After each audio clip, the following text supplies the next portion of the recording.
Jordan, you're on the line. I'm not even gonna say what you're calling about. We're gonna super surprise Matt because he's not even looking. So Don't harsh my mellow. Don't harsh my mellow, Jordan. Man, what's up, Jordan? What do you want to talk to us today? Hey guys. Well, thank you for taking my call. I really appreciate it. I just wanted to ask. I come from a Catholic background, but something I've been thinking about. What do you think about the idea of?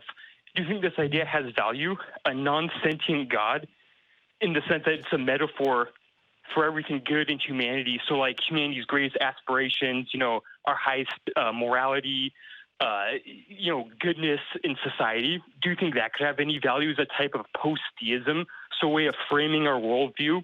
But it's not a sentient God. It's just. So, are you proposing God as an aspirational archetype? Oh my gosh, I was hoping so much that you would say Ubermensch. That's what he said. Jordan, what you're saying is God is an aspirational archetype, right? Is maybe a beneficial concept to have, and I have some criticisms of that. Good. I have several criticisms of that. For example, so whose concept of God and how do we get to the point that aspirational archetype is in fact one that we can define as beneficial? How do we define beneficial? Who makes those determinations? And if anything in our society comes to change, for example, or our understanding of what is or is not good becomes a more expanded upon and honed in, so that we have better ideas of what is or is not good. If that is the case, and if we're looking at society through the course of history is likely to be the case, our definitions of what are and are not right and wrong, good or bad, they change over time, and arguably change for the better. If we're creating this perception of a deity as an ultimate good and it needs to have attributes that are to be aspired to, we would need to be the ones who make those attributes and give that God those attributes in order to be in that aspirational position. And once you attribute those attributes to a God as an aspirational metric, then you are essentially cutting off the opportunity for that to be improved upon. And if the idea is and can be improved upon, then there's no need to have an immutable aspirational metric for people to aspire to. We need to find better ways, because if society has taught us anything, is that God as an aspirational archetype or a prescriptive mandate for morality isn't beneficial ultimately, especially when it's perceived as immutable, because once our morality involves and it pushes up against those concepts, it causes a massive amount of dissonance, not just internally as an individual, but also amongst groups. So replacing it with a fake version just because it's been proven to have some sort of behavioral affect and that people will rally around it is, I think, looking at the wrong thing. What you're saying is because people will rally around this thing and we can use this thing to influence their behavior in a way that I would describe as beneficial, we should do it because it's good for us to influence people's behavior towards things that we think are good. And what that is actually a manipulation tactic in order to convince societies that to behave in a certain manner that's been decided upon by a group of people exactly that know what's going on in the future generations. And it maybe sounds like a nice idea, but ultimately in execution, and when you consider that it's just behaviorally affect manipulation so that you can control groups to what you perceive as being good or beneficial, then I think it starts to tear down. And I could say more, but that's where I stand. This is why I was so quick to make sure that I added Shannon as a co-host, because I would point out that the God of the Bible is not a good character that anybody should emulate, and so that shouldn't be used as this. And I've always said, hey, keep the good wherever you find it. If you find something good within religion, keep that. If you have some metaphorical ideal that might be useful, all of that stuff is stuff that I would have said and I'd have been right. But Shannon's more right and more accurate, because what you're describing is what religions are often accused of. Religions are often accused of being the manipulative tool intentionally constructed to control the weak and control the people, the individuals and all this stuff. To do it intentionally would take something that was incidental and turn it into a manipulative, immoral travesty. Why not just promote good characteristics because they're good? I don't need to package it in a, hey, look at this God, which probably doesn't exist. He's a really good character. It's like when I pick, you go in the dentist's office and you open up the copy of Highlights magazine and you've got Goofus and Gallant in there. That's a good way to perhaps teach kids with fictional characters. Let's not turn Goofus and Gallant into metaphorical representations of ideals when we recognize that things are more complicated than that, and that human beings can be taught and understand without manipulation, and that manipulation automatically weakens the goal that you're pursuing. I'd agree. That makes a lot of sense, actually. That's a lot to chew on. Thank you. Sure. I almost do think that in this idea of the non-theistic God, maybe, or not maybe, for sure, we wouldn't want to prescribe any specific morality, because that really would just be impossible.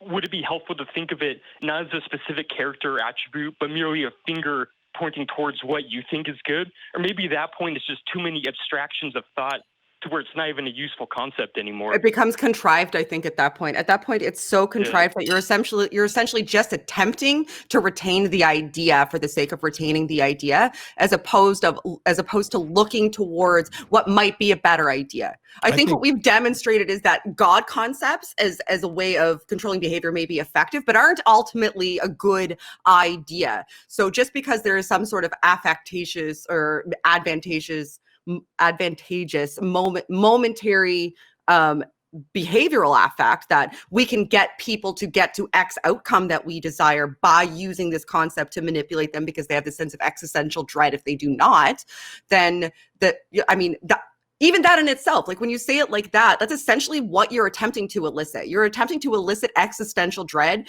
in order to manipulate behaviors.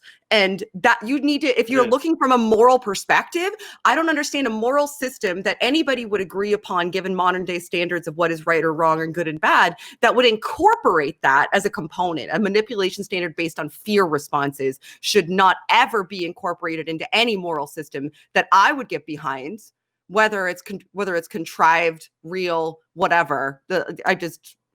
I couldn't get behind it. And I don't understand why people are so, this Jordan Peterson effect where people see it as, it's this good thing. He's sold that there's this good thing about it because, there's this aspirational standard, and aspirational standards are good, but not when they're immutable and used as a mechanism of behavioral control. I find it insulting. It reminds me, of like, oh, I'm not going to say that because I'll talk to Shannon about this afterwards to make sure that I'm not dipping into psychology that I shouldn't be. Yeah. Don't break my zen.